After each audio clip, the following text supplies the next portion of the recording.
Now, cymbals are going to be the next thing. Let's have a look at, say, some of our cymbal sounds. We'll get into the whole thing of mucking around with all the curves and all that sort of stuff a little later. Alright, so if I go to instrument, okay, I put a crash, excuse me, I need to go to, okay, so an electronic surf of sound there is not going to do. I want to have a crash cymbal here. I've got a pair of hi-hats on my other Octopad over here, but I could easily replace that with a splash, and this could be my ride and the bell of my ride. Okay, so let's get the crash sorted out first. Let's give this a bit of a pause. Okay, man, so in this case I've chosen CO2.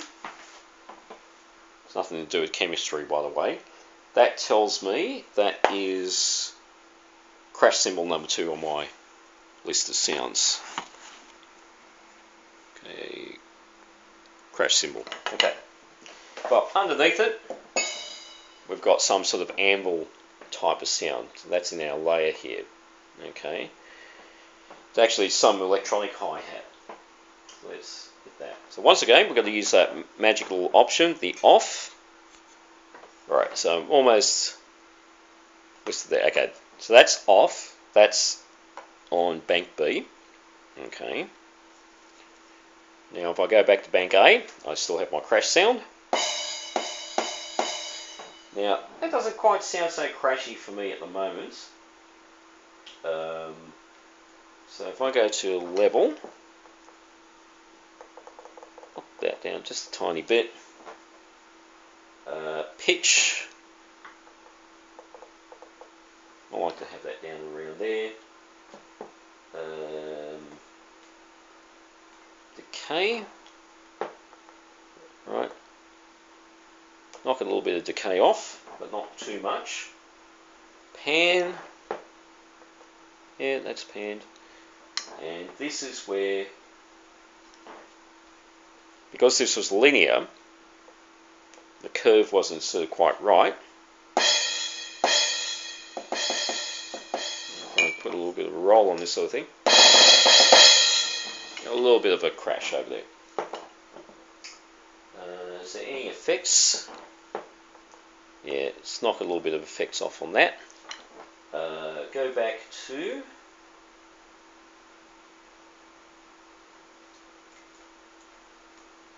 trigger sensitivity. So you always got to remember, make that little light go right up to the beginning of that list, the top of that list. Then you hit your select, and then you can go to any one of these 4 lists that are over here.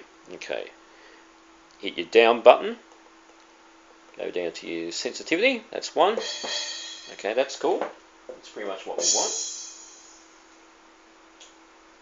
Threshold is 3. Threshold is 3. That's cool. And that's it. Alright, so we've got a crash that's assigned here. Okay, so as I said, with certain patches, I'd like to have like dual or layered things, so I can have like bank A and bank B. Okay, there's other ones, if I don't want to have any underlying sounds, the number one thing is you should go to your second bank, make sure you got like a setting that's off. Off is the very, very last sort of sound that you're going to have with the Octopad. Okay, so I'll do the same thing with the ride and so forth. Let me sort of just pop a bit of pause in here and I'll get that ready, okay?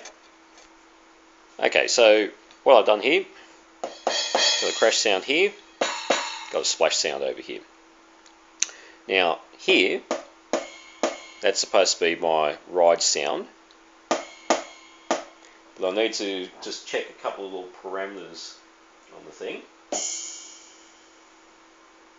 Once again, it just depends on the amp that you got running through. If you have a keyboard amp, you'll get a little bit more of the little highs that you need to have from your cymbals.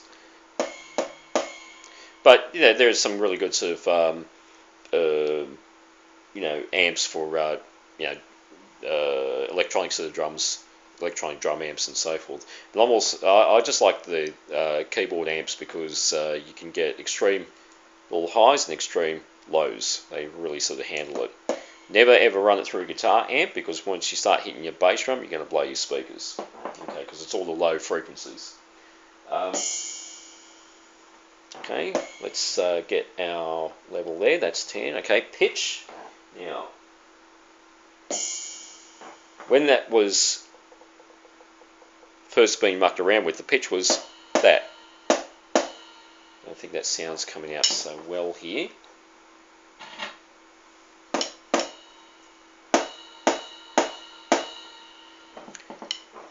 If you lower that pitch, that sounds a little bit more of the ride sound that we need to have. Now, I think it's got a bit of decay on this. No, it's got no decay. Alright. Pan. Right. That's where we're having our problems. Because that is nowhere in the center. As soon as we center it, that starts to now come out a little bit more. And then let's have a look at the curve. Linear curve. We're going to change it now to this one, which is EP4. Alright, I've just got this a little bit low volume because I don't want to be sort of disturbing some people around the place. But that crash, and we got that. What we now need is a bell over here. At the moment, I've got some sort of tom or snare, some drum sound that's there. It's a snare sound. Okay, so it's just a matter of just now changing that sound. Go through all our various hi-hats. Usually the cymbals come in after the hi-hat lists. Alright. So 19 was the bow or the main shoulder of the cymbal. We need the bell. Right. That's very bell-like. Right. It's got a lot of decay on that too. So we're going to do some little adjustments here. Once again, go through your level. Let's knock this down to 8. Okay. Get a pitch that's very similar to what you have with your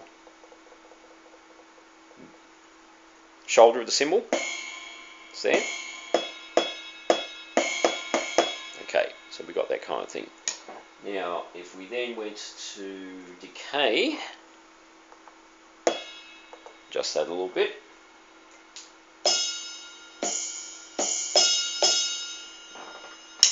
We go to the pan. If we got the thing set to center, you might as well have, say, something very similar to this. You could go a little bit off, like a left 1 or left 2. By the way, if you've got any of these settings on right of your stereo mix and you're only using your mono lead, then all those rights are going to sort of disappear. So the best thing is set them to, say, center, and then when you've got the luxury of maybe having just a small couple of PA, like little PA sort of speakers and a mixer, you can then mix them stereo right and so forth.